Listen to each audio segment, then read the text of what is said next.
জোরে কোন ঠিক কিনা?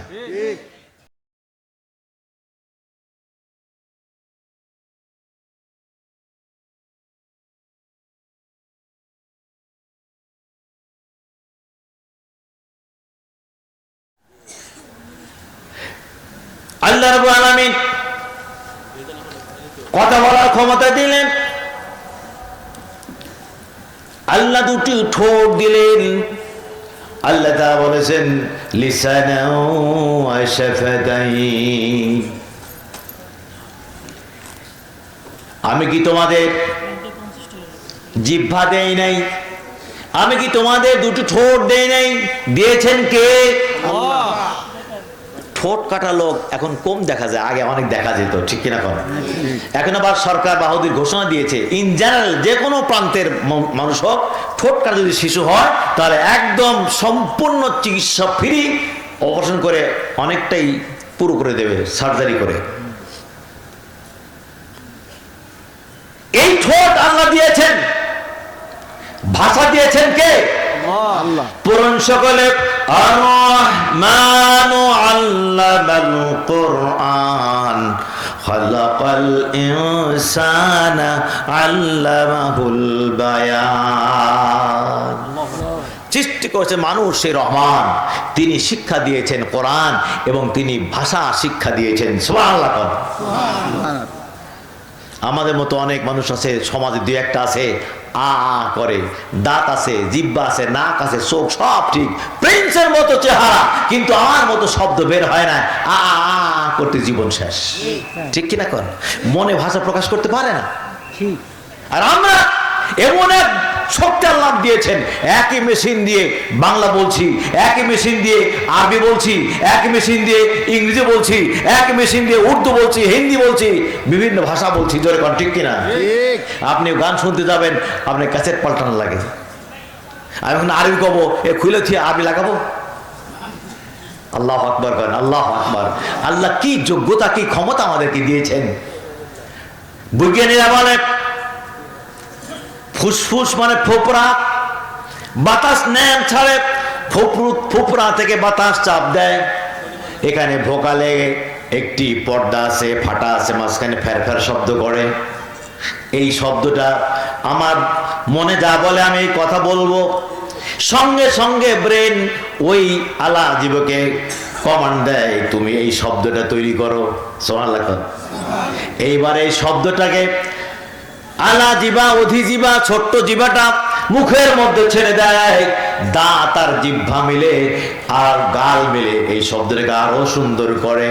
এরপরে যখন এই বান্দা নিচ্ছে চিন্তা করে আমি এই কথাটা বের করে দেব, সঙ্গে সঙ্গে দুই ঠোঁট আরো পরিমার্জিত করে বাইরে ছেড়ে দেয়। আমার বন্ধুগণ, যদি কার একটা ঠোঁট না থাকে, কথা কি স্পষ্ট না অস্পষ্ট? আরো যেরকম বা অক্ষরে মাখরাজ দুই ঠোঁটের ভেজা জায়গায়, আর মিমের মাখরাজ দুই ঠোঁটের শুকনো জায়গায়। আব্বা বলেন, সকলে বলেন আব্বা, আম্মা। মিম আর বার মাখরাজ দুই ঠোঁট, একটা যদি বাদ দেন, উপর হোক আর নিচে হোক, কন্ত ধরে কন্ত আব্বা হবে আউয়া, ঠিক কিনা? কন এই নিয়ামত দিয়েছেন কে? আল্লাহ নিয়ামত দিলেন, দুই ঠোঁট, সুন্দর দুটি ঠোঁট দিলেন। আস্তে করে কি সুন্দর পরিমার্জিত শব্দ বের হয়ে গেল কয়েক সেকেন্ডের এক ভাগ, এক সেকেন্ডে কয়েকশো ভাগের এক ভাগে মাত্র শব্দ বের হয়ে যায়। সুবহানাল্লাহ। কোন মেশিন দিয়েছেন কে? আল্লাহ। সেই মুখ দিয়ে যদি আমি আল্লাহর বিরুদ্ধে স্লোগান দেই, তাহলে আল্লাহ বলবেন, বেটা আমার এই দেওয়া ঠোঁট দিয়ে আমার বিরুদ্ধে স্লোগান দিছ।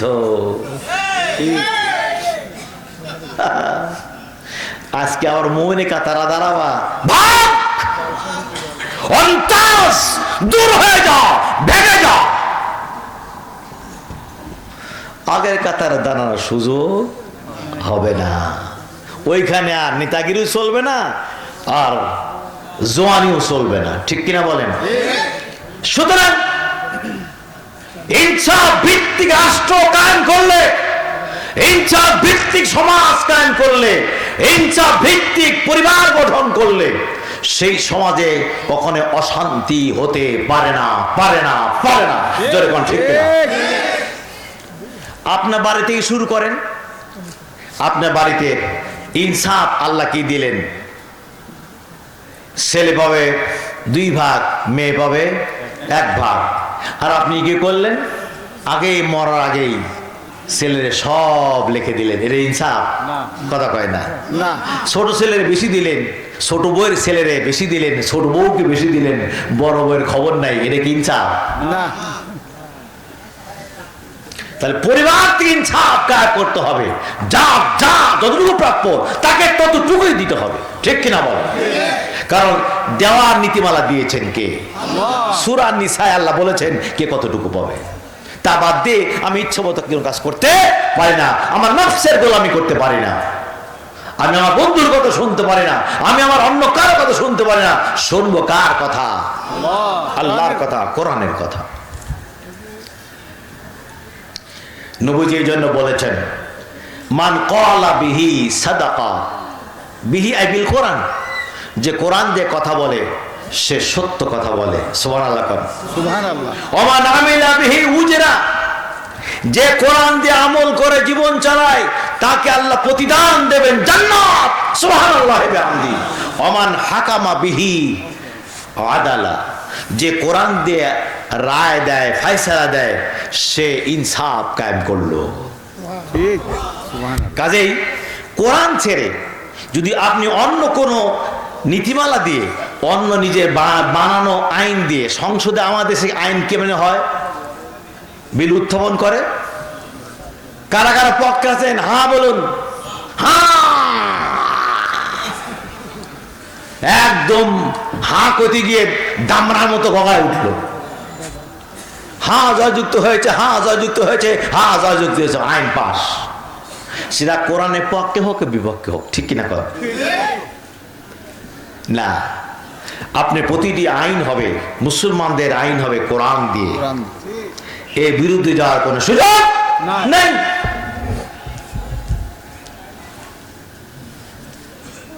আমার বন্ধুগণ, ইবনে জারির তাবারি, তাবারি নাম তাফসির তাবারি, বিশাল এক তাফসির গ্রন্থ, গোটা বিশ্বে সমাদৃত। ইবনে জারির তাবারি তিনি সাহাবীর বরাত দিয়ে বলেছেন যে ইহুদি আর এক মুসলমান, অর্থাৎ এ মুনাফিক আসলে রাসূলের কাছে। আমি শুরু করেছি বিষয়টা আবার অন্যদিকে চলে গেছে। যখন বিচার চাইতে আসতেন, রাসূল বিচারে রায় দিলেন কার পক্ষে? ইহুদির পক্ষে। তিনি কিন্তু স্বজন প্রীতি করে নাই। আর আমাদের হলে কোন দল করে? দেখ, আমার দলে হলে দে ছেড়ে, ঠিক কিনা কর? আমার বন্ধুগণ, পকেট কেটে 100-500 চুরি করে জামা তো জামা, গেঞ্জি শুদ্ধ ছিঁড়ে যায়। আর দলের লোক হলে হাজার হাজার হাজার হাজার হাজার হাজার কোটি টাকা চুরি করলেও কিচ্ছু, এর না বলে আদল, এর না বলে আদালত। আমার বন্ধুগণ, নবীজি রায় দিলেন ইহুদির পক্ষে। আল্লাহ রাসূলের রায় শুনে মুসলমানের মনোপ্রত হলো না। মুসলমান মনে করেছিল আমি তার দলের মানুষ, আমার পক্ষে রায় দেবে। বের আসার পরে মুসলমান বলল, মানে মুনাফিক, রাসূলের রায় যে মানে না সে কি? মুনাফিক। মুসলমান দাবি করলে সে মুসলমান নয়। এইবার যখন আল্লাহ নবীর দরবার থেকে বেরিয়ে আসলো, মুসলমান ইহুদিকে বলে, নবী তো নরম, তবে তো মানুষ, তুমি কি বললে? নবী যে ভুলে গিয়ে তোমার পক্ষে রায় দিলেন, এটা মানি না। ইহুদি বলল, কোথায় গিয়ে মানবা? বলে আবু বকরের কাছে। সেখানে নবীর কথা বলার সঙ্গে সঙ্গে আবু বকর বললেন, নবীজি যে রায় দিয়েছেন তিনি হলেন সারে, তার একটি কথা আইন তৈরি হয়ে যায়, তিনি যে রায় দিয়েছেন আমি কখনোই তার বিরুদ্ধে কোনো রায় দিতে পারবো না, এখান থেকে বেরিয়ে যাও। মুসলমান মুনাফিক মনে করলো ওমর খুবই তাজা মানুষ, ইহুদি শোনার সাথে সাথে তার বিরুদ্ধে রায় দেবে, এই জন্য সে মুসলমান ইহুদিকে নিয়ে বলল না, এখানে হলো না, চলো ওমরের কাছে যাই। ওমর রাদিয়াল্লাহু তাআলা যখন শুনলেন নবীজি রায় দিয়েছেন, সে রায় এই মুসলমান মানে নাই। এবার যখন শুনলো আবু বকর রায় দিয়েছে, মানে নাই। হযরত ওমর ঘটনাটি শুনেছেন, হযরত ওমর রাদিয়াল্লাহু তাআলা এইবার তরবারি এনে ওই মুসলমান মুনাফিককে বলল যে রাসূলের বিধান হুকুম মানে না, রায় মানে না, আমি ওমরের কাছে রায় হলো এইটা বলে এক কোপ দিয়ে দ্বিখণ্ডিত করে দিলে। আল্লাহু আকবার, আল্লাহু আকবার। মুনাফিকরা এইবার সুযোগ পেয়ে গেল যে ওমর মুসলমানকে হত্যা করেছে। আল কাতলু বিল কাতলি, হত্যার পরিবর্তে হত্যা। ওমরের জন্য কথা বলতে সাহস পায় না কোনো মুনাফিক। তারা চিন্তা করলে এইবারে মহা সুযোগ, ওমরকে হত্যা করলে আমরা অনেকটাই ফ্রি হয়ে গেলাম। এরা মনে করেছিল নেতাদের শেষ করে দিলেই আর বুঝি কোরআনের কথা কেউ বলবে না, ঠিক কিনা কর? ওর চাইতেও আল্লাহ যোগ্যতম নেতা তৈরি করছেন। জোরে করেন আল্লাহু আকবার। থেমে আছে কোরআনে দাওয়াত? কতক্ষণ থেমে আছে? নাই, এক সাইনি চলে গেছে। বাংলার জীবনে লক্ষ সাইনি তৈরি হয়েছে। আমার বন্ধুগণ, যখন হত্যা করলো এই মুনাফিকেরা, আব্দুল ইবনে উবাই মনে বড় জ্বালারে, পাঞ্জাবিওয়ালা, বেটা আমি হব প্রেসিডেন্ট করতে উড়ে এসে জুড়ে বসে প্রেসিডেন্ট হলো। ও গোপনে গোপনে কেমনে ইসলাম মিটে যায়, কেমনে রাসূল এই মদিনা থেকে চলে যায়, মুসলমানের নিপাত যাক, সে সলা পরামর্শ করে। এইবার বিশাল সুযোগ পেয়ে গেল, ওমরকে এই সুযোগে হত্যা করা হবে, আমাদের দোষ হবে না, শত্রু চলে যাবে। সব মুনাফিকের নেতারা আল্লাহ নবীর কাছে এসে তারা বিচার দাবি করলো, হে আল্লাহর নবী, ওমরের মতো এত আপনার প্রিয় সাহাবী অমুক মুসলমানকে হত্যা করেছে। রাসূল সাল্লাল্লাহু আলাইহি সাল্লাম তিনি বেচैन হয়ে গেলেন। হত্যা পরিবর্তে হত্যা আইনটা কার? সুতরাং আল কাতলু বিল কাতলি, আল্লাহর এই নির্দেশ তো আমাকে মানতে হবে। ওমরের মতো সাহাবীকে আমি হত্যা করব, হত্যা রায় দেব, কিন্তু হয়ে গেলে তো কোন বিকল্প নেই। আল্লাহ রাসূল ওমরকে ডাকলেন। ওমর রাদিয়াল্লাহু আনহু কাফেরদের কথাবার্তা শুনে মনটা বড় তার খারাপ। কোন রায় হয়, রাসূল কি রায় দেন, অথবা আল্লাহ পক্ষ থেকে কি রায় আসে, আমি তো কিছুই জানি না, কি হবে আমার। রাসূলের দরবারে মাথা নিচু করে মলিন চেহারানে গিয়ে দাঁড়ালেন। কি বলো ওমর, তুমি কি অমুক মুসলমানকে হত্যা করেছো? বলে হ্যাঁ ইয়া রাসূলুল্লাহ, আমি তো হত্যা করেছি। জিকির করেন লা ইলাহা ইল্লাল্লাহ, লা ইলাহা ইল্লাল্লাহ, লা ইলাহা ইল্লাল্লাহ, লা ইলাহা ইল্লাল্লাহ, লা ইলাহা ইল্লাল্লাহ, লা ইলাহা ইল্লাল্লাহ মুহাম্মাদুর রাসূলুল্লাহ। ওমর যখন বললেন হ্যাঁ আমি হত্যা করেছি, রাসূলের কলিজা কি ব্যথাটা। প্রিয় সাহাবী, রাসূলের জামাতা, রাসূলের শ্বশুর ওমর রাদিয়াল্লাহু তাআলার ব্যাপারে রাসূল বলেছেন, আমার পরে কোন নবী আসমান যদি আসতো লাকানা ওমর, সে হতো ওমর। যদি কোন ঠিক কিনা? আর এসে ওমরকে হত্যা করতে হবে। মুহূর্তের মধ্যে আল্লাহ তাআলা জিবরিলকে পাঠিয়ে ওমরের ব্যাপারে রায় দিয়ে দিলেন। চিৎকার দিয়ে বলেন সুবহানাল্লাহ। ফালা ওয়া রাব্বিকা লা ইউমিনুনা হাত্তা ইউহাক্কিমুকা ফীমা শাজারা বাইনাহুম। আল্লাহ বলেন, হে নবী, আপনার রবিয়াতের রবের কসম, ফালা ওয়ারাব্বিকা ওয়ারাব্বিকা, আপনার রবেরই কসম, আপনার রবেরই কসম, লা ইউমিনুনা, সে মুমিন নয়, সে মুমিন নয়। সুবহানাল্লাহ, সুবহানাল্লাহ। ততক্ষণ পর্যন্ত সে মুমিন হতে পারে না, হাত্তা ইউহাক্কিমুকা ফীমা শাজারা বাইনাহুম, যতক্ষণ পর্যন্ত সে আপনার রায় না মেনে নেবে ততক্ষণ পর্যন্ত সে মুমিন নয়। আল্লাহ রাসূলের রায় মানে নাই, সুতরাং সে কি মুমিন নয়, সে হলো মুনাফিক, সে কাফের, নবীর হুকুম সে মানে না। মুমিন হতে গেলে আল্লাহ রাসূল যে সুন্নাত আদর্শ পেশ করেছেন সেটা মানতে গিয়ে তার অন্তরে সামান্যতম সংকোচ বোধের উদ্রেক হবে না, ওয়া ইউসাল্লিমু তাসলিমা, আনুগত্যের মস্তক অবনত করে দেবে, সে হলো মুমিন। সুবহানাল্লাহ, সুবহানাল্লাহ। নবী রায় দিলেন, ইহুদির পক্ষে সে মানে নাই, নবীকে হাকিম না মানা পর্যন্ত সে মুমিন নয়। সুতরাং ও কি মুনাফিক। আমার ওমর মুসলমান মারে নাই, আমার ওমর তাজা টাটকা মুনাফিক কাফেরকে মেরেছে। আল্লাহু আকবার, রায় হয়ে গেল, ওমর মুক্তি পেয়ে গেলেন। সুবহানাল্লাহ, সুবহানাল্লাহ। আমার বন্ধুগণ, এই ওমর রাদিয়াল্লাহু আনহুর জামানায়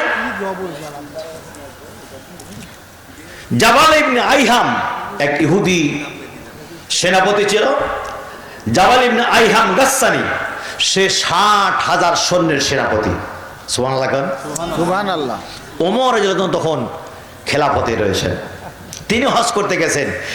এই জাবাল ইবনে আইহাম গাসসানি হজের আগে ইসলাম গ্রহণ করেছে। এইবার সে হজে আসছে, ওমর রাদিয়াল্লাহু তাআলা খলিফা, তিনি হজ করছেন। এই জাবাল ইবনে আইহাম তোয়াফ করতেছে, একজন গরিব বুদ্ধু, মানে পল্লীর ভূত যারে আমরা বলি, অশিক্ষিত মানুষ, গরিব মানুষ, লেখাপড়া কিছু জানে না, তো সে এহরাম পড়ছে, এহরামের কাপড় শেষরা যাচ্ছে, শেষরা পর্যন্ত মানে মাটি টাচ করে যাচ্ছে।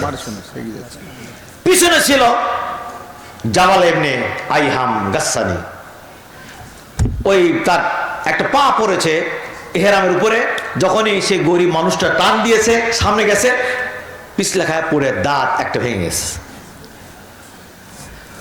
কত সৈন্যের সেনাপতি? 60,000 সৈন্যের, মুসলিম ছিল ইহুদি। যখন না দাঁত ভাঙে না, পড়ে গেছে, আঘাত পেয়েছে, এক সর মেরেছে গরিব মানুষটাকে, এক সরে দাঁত একটা ভেঙে গেছে। গরিব মানুষটি গিয়ে ওমরের কাছে গিয়ে বিচার চাইলেন, হে আল্লাহর রাসূলের খলিফা, আমি হজ করতে গিয়ে কেমনে বেখেয়ালে কাপড়টা পেঁচে গেছে, দেখে পরে যাচ্ছিল, পরে গেছে, এই জন্য আমাকে এক চর মেরেছে, দেখেন দাঁত একটা নাই। মুসলিম বিশ্বের দ্বিতীয় খলিফা ওমর রাদিয়াল্লাহু তাআলা তার গার্ডকে বলে, এক্ষুনি ধরে নিয়ে আসো জাবাল ইবনে আইহাম গাসসানি কোথায়। জাবাল ইবনে আইহাম গাসসানি রাসূলের সামনে হাজির করা হলো। ওই লোকটিও যা দাঁত ভাঙা ছিল তার দরবারে ছিল। ও ঢুকে দেখে কালকার সরের দাঁত ভাঙা না, এখানে দাঁড়ায়। তখন ওমর জর্ণ বললেন, ও জাবাল ইবনে আইহাম গাসসানি, তুমি কি তাকে থাপ্পড় দিয়ে দাঁত ভেঙে দিয়েছো? বলে হ্যাঁ। কেন কাজটি করলে? তখন জাবাল ইবনে আইহাম বললেন, হে আল্লাহ রাসূল, একটা গরিব বৌদ্ধ লোকের জন্য আমার উপরে আপনি শাসাচ্ছেন। নাউজুবিল্লাহ। নারে তাকবীর, লিল্লাহে তাকবীর। জনাব আবু সাইদ মোহাম্মদ চাঁদ চেয়ারম্যান ধরে বলুন জিন্দাবাদ, আর জোরে বলুন জিন্দাবাদ। আজকে মা বলে প্রধান অতিথি জোরে বলুন জিন্দাবাদ। আমার বন্ধুগণ, এই কথা শুনলে রাসূল সাল্লাল্লাহু আলাইহি সাল্লাম জাবাল ইবনে আইহামকে বললেন, হেরেমে মারামারি করা নিষেধ। সুবহানাল্লাহ। এরাম বাদলে মারামারি দূরের কথা, যদি আপনি একটা মশা গায়ে পড়ে এরম ধরে তুলে নিয়ে ছেড়ে দিতে হবে।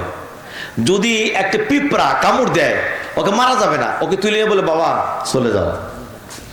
ইহরাম করার পরে শিকার করা, হত্যা করা, মারামারি করা, গালাগালি করা সম্পূর্ণ কি নিষেধ। এটা কার আইন?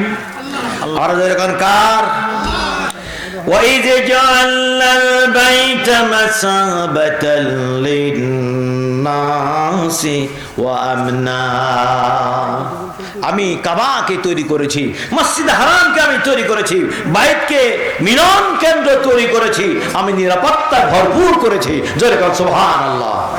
সেই নিরাপত্তা জায়গায় তুমি থাপ্পড় দিয়ে দাঁত ভেঙে দিয়েছো। এইবার হজের সময় মারামারি হারাম, এই কাজটা মোটেও তোমার ঠিক হয় নাই।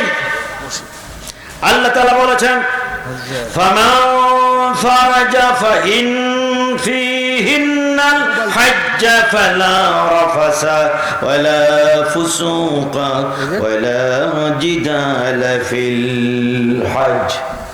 আল্লাহ সুবহানাহু ওয়া তাআলা সূরা বাকারায় 117 নম্বর আয়াতে বলছেন, যখন তোমরা ফরজ হজ আদায় করবা ফালা রাফাসা, স্ত্রী সম্ভোগ করা যাবে না, ওয়ালা ফুসুকা, গুনাহ কাজ করা যাবে না, ওয়ালা জিদালা, এবং কোনো মারামারি কাটাকাটি ঝগড়া ফাসাদ করা যাবে না। এটা হারাম, তুমি সেই কাজটি করেছো, এই জন্য তোমাকে শাস্তি পেতে হবে। তুমি দাঁত ভেঙে দিয়েছো, সুতরাং তোমার দাঁত ভাঙা হবে। নারায়ে তাকবীর। কোরআনের বিচার কি দেখেন, কোরআনের রায় কি? আমার দেশে এমন ছিল যে সন্ত্রাসে ধরে নিয়ে এই কাঁটা চামচ, যেটা মানুষ মিষ্টি খায় নাকি কর, এই কাঁটা চামচ জীবন্ত লোকের চোখে ঢুকাই দিয়ে চোখ তুলে ফেলে। এবং ইতিহাস আছে না? নাই, আছে। তার এই যার চোখ তুলে ফেললো সে বেঁচে গেছে, কেস করলো আর 3 মাসের জেল। ওখানে গিয়ে বাবুর মতো বসে বসে 3 বেলা নাস্তা ভাত খাইলো, 3 মাস বেড়া আসলো। ও কি চোখের মধ্যে একটা ছোট্ট বালি পড়লে যে কষ্ট, আর কাটা চামচ ঢুকালে কত কষ্ট, ও কি বুঝলো? কথা না, এটা কখনো ইনসাফ ভিত্তিক নীতি আইন হতে পারে না। আল্লাহ তাআলা বলেন وَكَتَبْنَا عَلَيْهِمْ فِيهَا أَنَّ النَّفْسَ بِالنَّفْسِ وَالْعَيْنَ بِالْعَيْنِ وَالْأَنْفَ بِالْأَنْفِ وَالسِّنَّ بِالسِّنِّ وَالْجَرُوحَ قِصَاص। আল্লাহ বললেন একজনকে মারলে তার পরিবর্তে তাকে হত্যা করো, এটা আল্লাহর রায়। আইন বিল আইনি, আইন মানে চোখ, চোখ তুলে দিলে আরো চোখ তুলে দাও। আল্লাহু আকবার। ওয়াল আনফ বিল আনফি, নাক কাটলে তারও নাক কেটে দাও। ওয়াস সিন্না বিস সিন্নি, সিন মানে দাঁত, দাঁত ভাঙলে আরো দাঁত ভেঙে দাও। ওমর রাদিয়াল্লাহু জাবাল ইবনে আইহাম গাসসানিকে বলল, এটা আমার রায় না, স্বয়ং আল্লাহ তাআলা সূরা মাইদার 35 নম্বর আয়াতে এই আয়াত নাযিল করে আইন পাশ করে দিয়েছেন। সুবহানাল্লাহ, সুবহানাল্লাহ। আমার বন্ধুগণ, তারা বলল তখন জাবাল ইবনে আইহাম বলল, আমার দাঁতও ভাঙবো না, আমি ইসলামেও থাকবো না, আমি মুসলমান থেকে বের হয়ে যাবো। তখন ওমর যখন এই আয়াত তেলাওয়াত করলেন, ইন্নাল্লাযীনা ইরতাদ্দু আলা আদবারিহিম মিন বাদি মা তাবায়্যানা লাহুমুল হুদা আশ-শাইতানু সাওয়ালা লাহুম ওয়া আমলা লাহুম। খলিফা বললেন, আল্লাহ আইন দিয়েছেন, কেউ যদি হেদায়েত পাওয়ার পরে ইসলাম গ্রহণের পরে ইরতাদ করে মুরতাদ হয়ে যায়, তার শাস্তি হলো কতল। মান বাদদালা দীনান ফাকতুলুহু। বুখারী। নবীজি বলেছেন, যে লোকটি দ্বীন পরিবর্তন করলো, জীবন বিধান পরিবর্তন করলো, আল্লাহর দেওয়া জীবন বিধান বাদ দিয়ে অন্য কারো জীবন বিধান মেনে নিল, তার শাস্তি হলো ফাকতুলুহু, তাকে তোমরা হত্যা করে দাও। সুতরাং তুমি যদি ইরতাদ করো, দাঁত ভাঙা মেনে না নাও, তাহলে তুমি ইরতাদ মুরতাদ হয়ে গেলে আল্লাহর আইন এবং রাসূলের ঘোষিত আইন ফাকতুলুহুকে কতল করে দাও, কালকে তোমাকে কতল করা হবে। ঠিক। কাকে ইনসাফ বলে? ওমর রাদিয়াল্লাহু তাআলা যখন এই কথা বললেন, তখন দেখলো গাসসানি দেখলো মহা তো বেকায়দা, ইসলামে থাকলে দাঁত ভাঙবে, আমার মান সম্মান থাকে, 60,000 সৈন্যী সেনাপতি, আর যদি দিন গ্রহণ না করি তাহলে কতল। তখন চালাকি করে বলল, আমাকে একটা রাত সময় দেন, একটা রাত। পরের দিন সকালে তাবুতে গিয়ে দেখে পগার পার। আমার বন্ধুগণ, আল্লাহ নবী এবং তার সাহাবায়ে কেরামের জন্য তার আজমাইন খোলাফা রাশিদা আল্লাহর বিধান ছাড়া অন্য কোনো আইন দিয়ে তার দেশ চালাননি, তারা সংসদ চালাননি, অন্য কোনো আইন দিয়ে তারা বিচার কার্য চালাননি। জোরে কোন ঠিক কিনা? সুতরাং শান্তি কায়েম ছিল। সকল বিশৃঙ্খলা, উচ্ছৃঙ্খলা, সন্ত্রাস দূরীভূত হয়ে শান্তি, নিরাপত্তা ভরপুর সমাজ তার উপহার দিয়েছিলেন। জোরে কোন ঠিক কিনা? সুতরাং আমাদের শুধু ওয়াজ শুনলে হবে না, বুঝতে হবে, মানতে হবে। আমি যদি আমার পরিবার, জেনে রাখবেন যেই পরিবার যত কোরআন চালু আছে সেই পরিবার তত শান্তিপ্রিয় পরিবার। ঠিক। স্ত্রী তো স্বামীর হক আদায় করে, স্বামী তার স্ত্রীর হক আদায় করে, বাবা তার ছেলের হক আদায় করে, ছেলে তার বাবার হক আদায় করে, সেই সংসারের মতো শান্তিপূর্ণ সমাজ আর সংসার হতে পারে না। অনুরূপ ভাবে সমাজের আইনগুলো সমাজ যদি চালু হয়ে যায়, সমাজ হবে শান্তিপূর্ণ। আমরা এটা বাদ দিয়ে, কোরআনকে বাদ দিয়ে আমরা পুলিশ, র্যাব, চকিদার, দফাদার, কোবরা, সীতা কত তৈরি করলাম, শান্তি আসে নাই, বড় অশান্তি দাবানল দাও দাও করে জ্বলছিল। সুতরাং সুযোগ এসেছে, আমাদেরকে আল্লাহ কোরআন মেনে নিতে হবে। জোরে কোন ঠিক কিনা? আল্লাহ তাআলা আমাদেরকে তৌফিক দিন। জোরে কোন আমিন। আখিরু দাওয়ানা আনিল হামদুলিল্লাহি রাব্বিল আলামিন। আমি এই বয়সে এসেও 63 বছর বয়স চলছে, যে স্পিড দিয়ে কথা বলতে পারি, এটা আমি মনে করি আল্লাহর অপার মহিমা। আল্লাহর অপার মহিমা। আল্লাহ যেন আমার মৃত্যুর শেষ পর্যন্ত কোরআনের দাওয়াত জাতির সামনে পৌঁছানোর তৌফিক দেন। আমিন বলেন না? আমিন। মোহাব্বতান না বলুন আল্লাহুম্মা আমিন। আল্লাহুম্মা আমিন। আসসালামু আলাইকুম ওয়া রাহমাতুল্লাহি ওয়া বারাকাতুহু। ওয়ালাইকুম আসসালাম।